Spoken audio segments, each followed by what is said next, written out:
اور مجھے یوں لگتا ہے واللہ عالم مسلمانوں میں سے کوئی ملک اگر یہودیوں کو یہ پتا ہوتا، اسرائیل کو اگر یہ پتا ہوتا کہ مسلمانوں کا کوئی ملک ہمارے مقابلے میں آگے کھڑا ہو سکتا ہے، مطلب پاکستان کے بارے میں ان کو پتا ہوتا کہ پاکستان ہمارے مقابلے میں غزہ والوں کی مدد کے لیے کھڑا ہو سکتا ہے اور جنگ کے لیے آ سکتا ہے، اور پاکستان ایک ایٹمی طاقت ہے، اگر ان کو پتا ہوتا تو کبھی یہ حرکت نہ کرتے۔ ان کو پتا ہے کوئی ان کی مدد کو نہیں آئے گا، لہٰذا انہوں نے چن کے جو ہے وہ ان کا قتل عام کیا ہے، اور اتنا بڑا قتل عام دیکھیں کہ وہ یہ میں اس کو جنگ ہرگز نہیں کہتا، یہ جنگ نہیں ہے، یہ جینوسائیڈ ہے، قتل عام۔ تو اس طرح جب مسلمانوں نے وہاں مدد نہیں کی تو اس کا مطلب یہ ہے کہ مسلمان تو ہاتھ پہ ہاتھ دھر رکھ کے بیٹھے ہوئے ہیں کہ کوئی اللہ کی طرف سے مدد آئے گی، کوئی معاملات ہوں گے، ہم دعائیں کر لیتے ہیں زیادہ سے زیادہ۔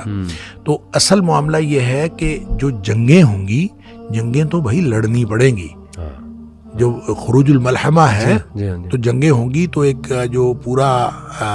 پوری دنیا میں جس کو ورلڈ وار 3 کہہ لیں یا جو بھی اس کا نام رکھیں، تو وہ تو جنگیں لڑنی پڑیں گی۔ جب آپ لڑیں گے جنگیں تو اس کے نتیجے میں فتح ہوگی، تو اس کا مطلب ہے اس سے پہلے قسطنطنیہ جو ہے وہ عیسائیوں کے قبضے میں جا چکا ہوگا۔ وہ آدھا گویا ایک طرف جو ہے یہودی اور ایک طرف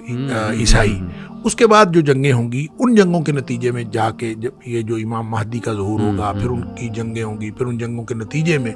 مسلمان جو ہیں قسطنطنیہ کو بھی فتح کر لیں گے،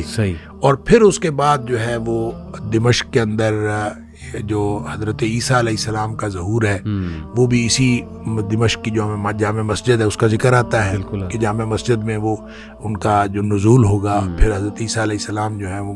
مسلمانوں کے امیر کے پیچھے نماز پڑھیں گے، اور اس کے بعد جو ہے وہ حضرت عیسیٰ علیہ السلام ان کی قیادت کریں گے، اور اس قیادت میں پھر وہ دجال کو قتل کریں گے، اور ایک دفعہ پورا جو ہر طرف مسلمانوں کا جو ہے دورہ ہو جائے گا، لیکن اس پر صرف 7 سال گزریں گے۔ اچھا، حدیث میں آتا ہے 7 سال۔ ٹھیک ہے، 7 سال کا وقفہ ہے۔ اب یہ 7 سال جب کہا جاتا ہے تو میں نے پہلے بھی بات کی ہے، یہ تمثیلی انداز میں ہو سکتا ہے، یہ ضروری نہیں ہے کہ حقیقی ہو، حقیقی بھی ہو سکتا ہے، کیونکہ دجال کے بارے میں آتا ہے کہ وہ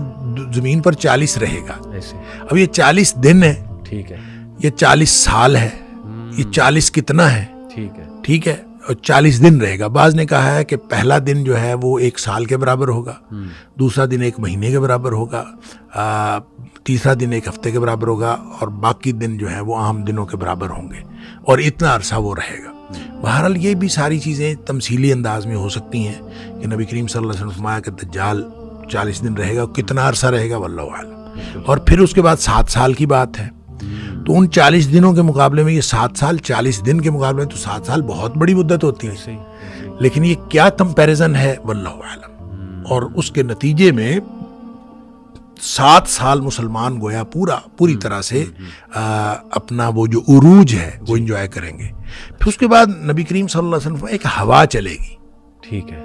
وہ بھی شام میں، یعنی دمشق کی طرف سے یا بیت المقدس کی طرف سے، بیت المقدس کی طرف سے ایک ہوا چلے گی، ٹھنڈی ہوا، وہ جس مسلمان تک پہنچے گی مسلمان اس سے وہ ختم ہوتا جائے گا، فوت ہوتا جائے گا، سارے مسلمان فوت ہو جائیں گے۔ ٹھیک ہے، گویا یہ حدیث اس بات کی طرف اشارہ کرتی ہے کہ جو قیامت آنی ہے فائنل، اس میں کوئی مومن نہیں ہوگا، ٹھیک، یعنی وہ جو قیامت آنی ہے، اور القارعۃ ما القارعۃ، اور اذا زلزلت الارض زلزالہا، وہ جو انتہائی خوفناک ماحول ہے، وہ خوفناک ماحول اہل ایمان نے نہیں دیکھنا۔ وہ اہل ایمان کو اللہ تعالیٰ اس سے پہلے ہی ایک سکون کی اور یعنی سکون کی نیند کہہ لیں یا سکون کی موت جو ہے وہ اللہ تعالیٰ عطا فرما دے گا، اور یہ سب لوگ اللہ کے پاس پہنچ جائیں گے، اور اس کے بعد جو قیامت برپا ہوگی وہ گویا ان لوگوں پر برپا ہوگی جو اہل ایمان نہیں ہوں۔